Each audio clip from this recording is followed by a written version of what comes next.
Hello children. In my previous video, I had discussed about the term redox reaction.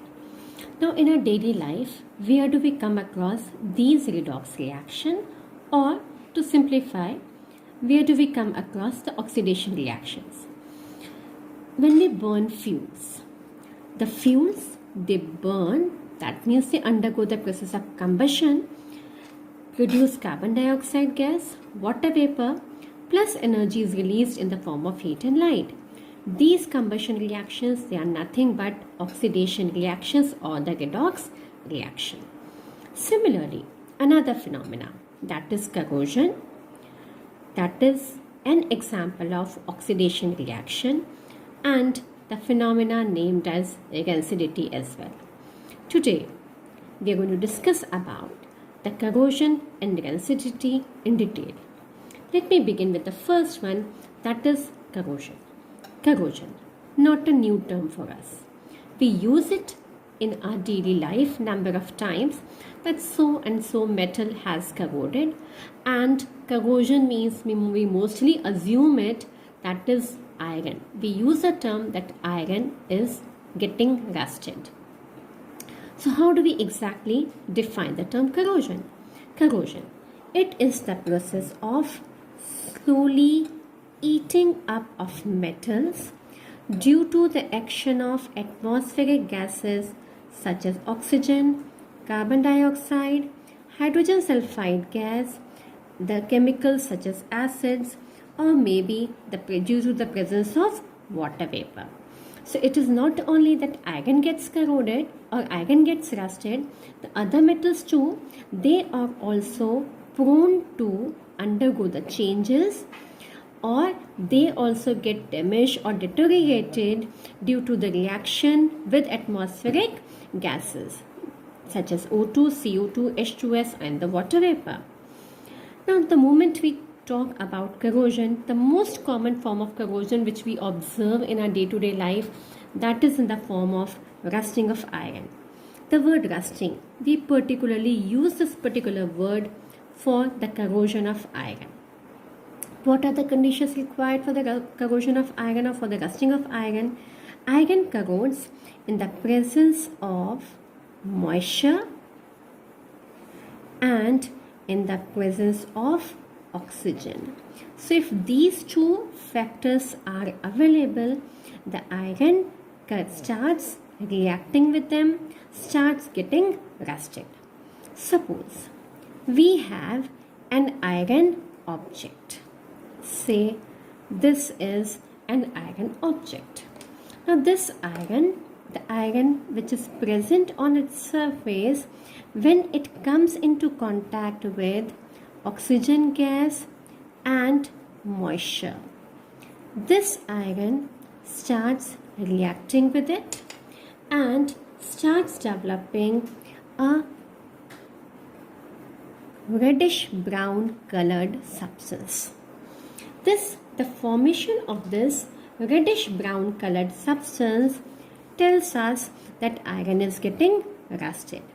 So iron plus oxygen plus moisture, oxygen and moisture, they are present. If they are present in air, iron reacts with it and forms hydrated ferric oxide, that is Fe2O3.XH2O.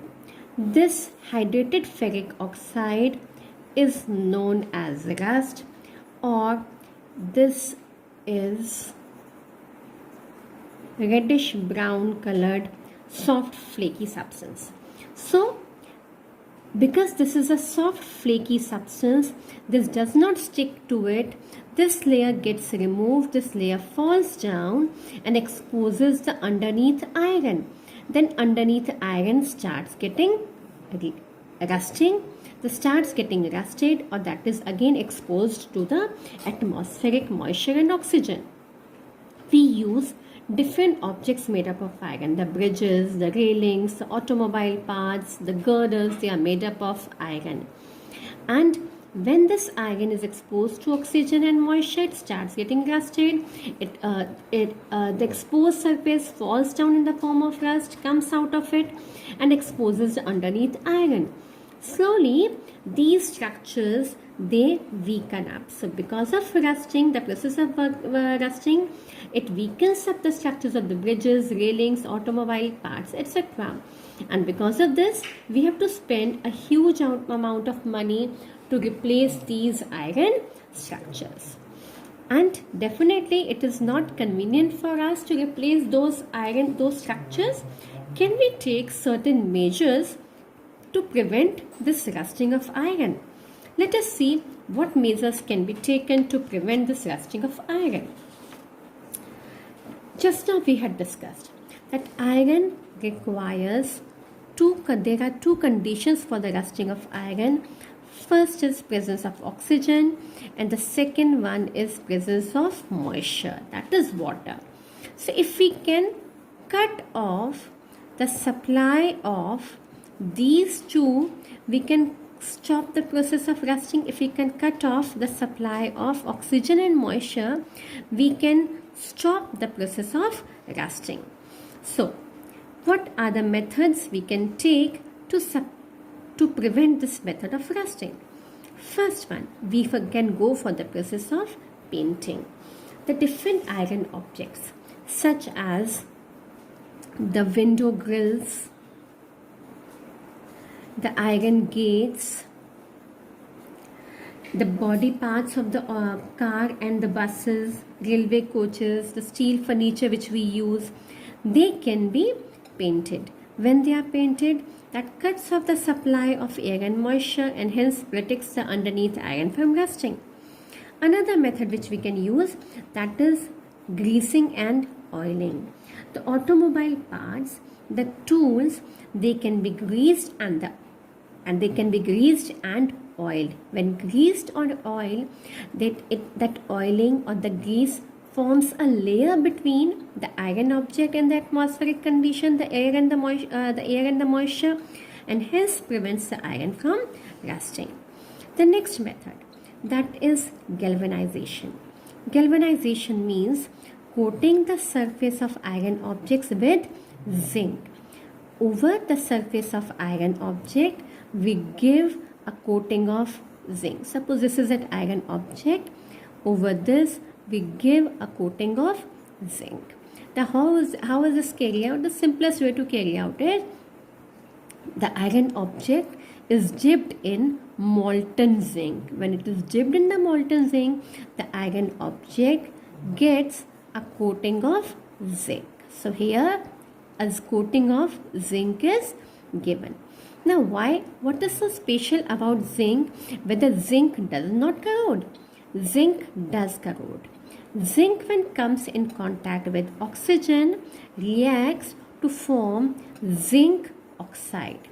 This zinc oxide sticks to the surface and forms a thin and protective layer, and hence the underneath iron that is protected from rusting. So this is one way to carry out to protect our objects from getting rusted. The next one, that is by electroplating. As the name itself indicates, we give a coating of a metal. This is done by carrying out the process of electrolysis. So normally we give a coating of metals such as tin, chromium, nickel on the iron objects. Generally, the bicycle handles, taps, they are given the coating of chromium and the nickel, while the food cans, they are giving a coating of tin. Now what is done? Here there is a simple diagram which is showing this process of electroplating. Here we take a beaker or a container electrolytic tank. The cathode, that is made up of that iron object which is to be coated. The anode, that is made up of that metal by which we want to electroplate this iron object, and the electrolyte, that is made up of this metal salt solution. electrolyte that is made up of this metal salt solution. So what happens is this metal gets coated, forms a thin layer of this on this particular iron object. The next one, that is by alloying. Alloys, they are the mixtures of two or more metals, or a metal and a non-metal. So the simplest method to prevent this rusting of iron, that is to alloy this, mix it up with some other metal. For example, iron when alloyed with chromium and nickel forms an alloy named as stainless steel. This stainless steel does not get rusted. It is strong and it does not get rusted. So these are the methods by which we can prevent rusting. The basic principle is to cut off the supply of oxygen and the moisture. This can be done by painting, by greasing or oiling, by galvanization, means giving a coating of zinc over the iron object, electroplating, or by the method of alloying. Now whether only the iron it corrodes, what about the other metals? Even the other metals, they corrode, such as copper. Copper, a reddish brown colored metal. When this reddish brown colored metal comes in contact with atmospheric gases such as CO2, O2 and moisture, all these substances present in air, when react with copper, forms basic copper carbonate. This basic copper carbonate, it has the formula CuCO3.CuOH whole twice and gives a green color coating over it. When this green color coating develops on the copper, this copper loses its shine. Similarly, another used metal such as silver. We know that silver, it is a noble metal. It has got a shiny finish. It has got a good amount of luster. But although the silver does not react with atmospheric gases such as oxygen, carbon dioxide or moisture, but it does react with sulfur compounds such as hydrogen sulfide and convert into silver sulfide, which is black in color. So you might have observed, after using silver for few days, the silver starts turning black in color.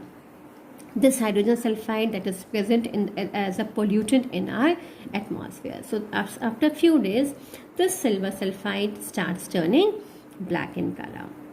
Another example of a metal, that is corrosion of aluminium. Aluminium, when reacts with oxygen, forms aluminium oxide. Similarly, zinc, when reacts with oxygen, it forms zinc oxide.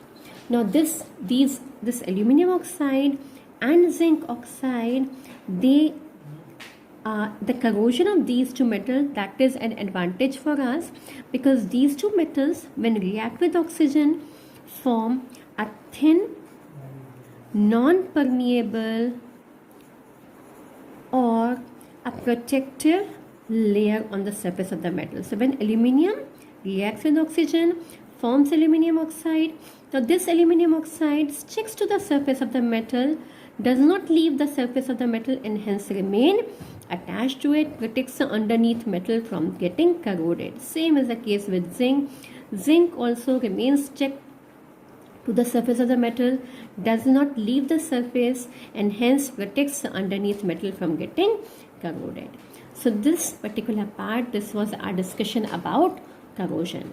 Moving on to the next part, that is rancidity. Rancidity. Now what is the meaning of the term rancidity? As we are discussing about the effects of oxidation in our daily life, this is also oxidation. This is aerial oxidation of what? Of food containing fats and oils. When these fats and oils which are present in our food, they get oxidized, they produce an unpleasant smell, they produce an unpleasant taste, and makes the food unfit for the human consumption. This process, this phenomena that is known as rancidity, and we say that the food has become rancid. So how do we define the term rancidity? Rancidity is defined as the aerial oxidation of oils or fats resulting into the unpleasant smell and the taste. This is called as rancidity. Can we take, now because we know what is causing out that unpleasant taste in our food, can we take any measures to prevent this rancidity? Yes, we can.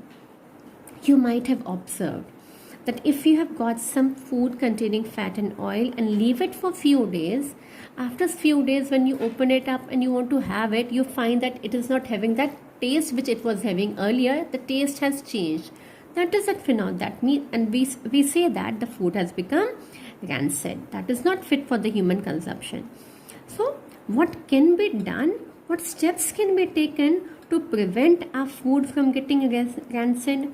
Now, because we know that it is because of the aerial oxidation, if we can cut off the supply of air or oxygen, if we can cut off the supply of air or oxygen, we can prevent our food from getting rancid.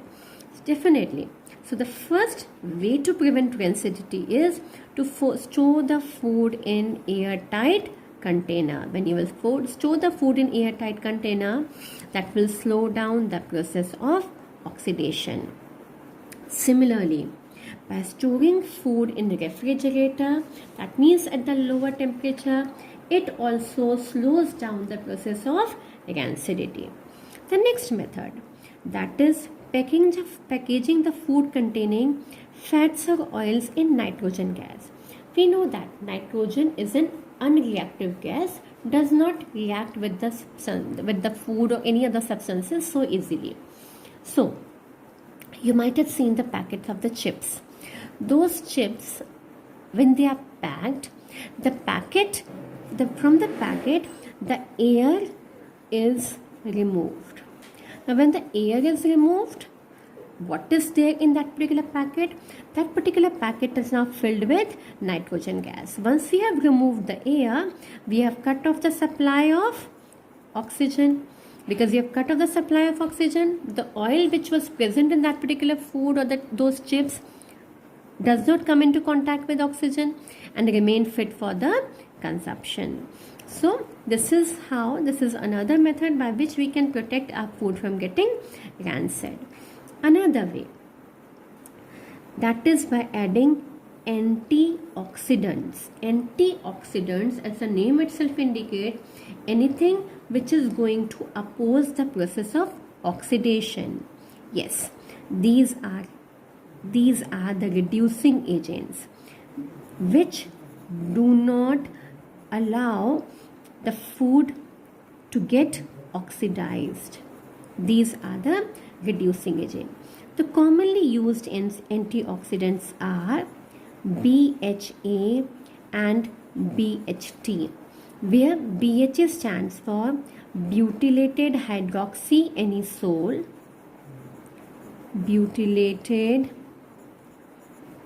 hydroxyanisole, while this stands for BHT stands for butylated hydroxytoluene.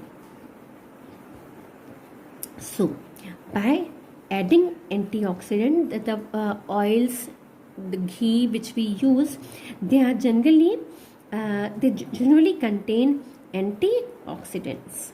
These are few examples of food containing antioxidants. The last one, that is storing the food away from light. When we store food away from light, again it cuts off the supply, again it slows down the process of oxidation. So these are the different methods to prevent rancidity.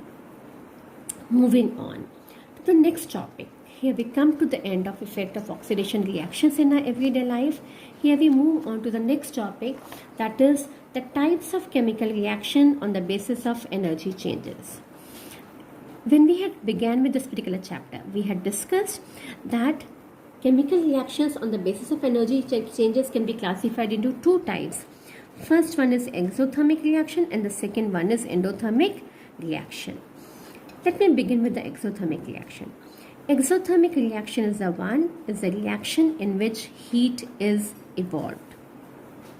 The term heat, the term exotherm is coming from two terms.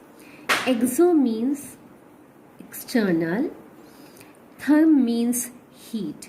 So that means heat goes out. When we use the term exothermic reaction, this means the case when the heat is going out. In our day-to-day life, we are carrying out different processes. This is depicting heat, such as condensation. So when the water condenses, it releases heat. Similarly, when the water freezes, when it freezes, again it gives out heat. These are the examples of exothermic changes, exothermic physical processes. Similarly, the reactions which we carry out, they are also accompanied by some changes, some heat changes. First one, all the combustion reactions, they are exothermic reaction. So when we burn coal, say carbon represents coal, it produces carbon dioxide plus energy is released in the form of heat and light. Another example, let us take the example of methane or the natural gas. When burnt, this also produces CO2 plus water vapor plus energy in the form of heat and light. These are the examples of exothermic reaction because these reactions are accompanied by a release of energy in the form of heat. The way we run our vehicles with the help of those fuels burns to provide energy. In the same way, for our body to function, we also need energy. We need energy to live, we need energy to survive, and this energy we get from food. So during digestion, the carbohydrates, the starch, that is broken down into simpler substances such as glucose, the simplest type of carbohydrate. This glucose combines with oxygen to form CO2 plus water vapor plus energy is released. So this process of respiration, that is also an example of exothermic reaction. Moving on. Similarly, when the metals, they react with acids, those reactions are also accompanied with evolution of heat. When we were talking about combination reaction, we had discussed when calcium oxide reacts with water, it forms calcium hydroxide plus energy is released in the form of heat. So these are another example of exothermic reaction. When another example, that is in our day-to-day life, we observe that the vegetable matter that decomposes, the decomposition of vegetable matter into compost, that is again an example of exothermic reaction. Similarly, when we dilute an acid, the dilution of an acid, that is also an example of exothermic reaction. Moving on to the next type, that is endothermic reaction. Endothermic reactions are those reactions in which heat is absorbed. This word is made up of two parts. Endo means internal, therm means heat. So these are those reactions where heat goes in. These are those reactions where heat goes in, that means where heat is absorbed. So if this is a substance representing, this is a substance, if the substance is taking up energy, it is absorbing heat, we say this particular change, it is an endothermic change. It is an endothermic process. We have seen when the ice melts. When it melts, it takes up heat. Similarly, when water boils, this also absorbs heat. So these are two physical changes which are accompanied by absorption of heat. In the same manner, when we carry out different chemical reactions, they are also accompanied by absorption of heat. For example, the decomposition reaction, the thermal decomposition reactions which we had discussed. For example, calcium carbonate, when heated strongly, forms CaO plus CO2. This reaction is an example of endothermic reaction. Similarly, plants, they prepare their food in the presence of sunlight and the chlorophyll. Photosynthesis, that means synthesizing, to preparing food in the presence of that means in the presence of light. So when the plants, they prepare their food in the presence of light, they form glucose, C6H12O6 plus oxygen gas is released. This process is again an endothermic reaction because here it is absorbing energy in the form of sunlight. Similarly, another example, some more reactions, N2 plus O2. Nitrogen combines with oxygen to form NO. This reaction also requires heat. Another reaction, barium hydroxide, when reacts with ammonium chloride, forms BaCl2 plus ammonia plus water. When we carry out this particular reaction, the temperature of the reaction mixture falls. The test tube becomes cold. That means the heat has been absorbed.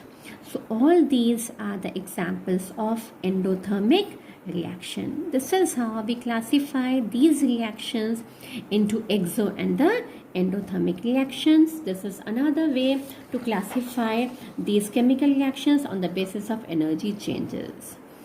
We come to the end of the chapter number 1. Thank you very much.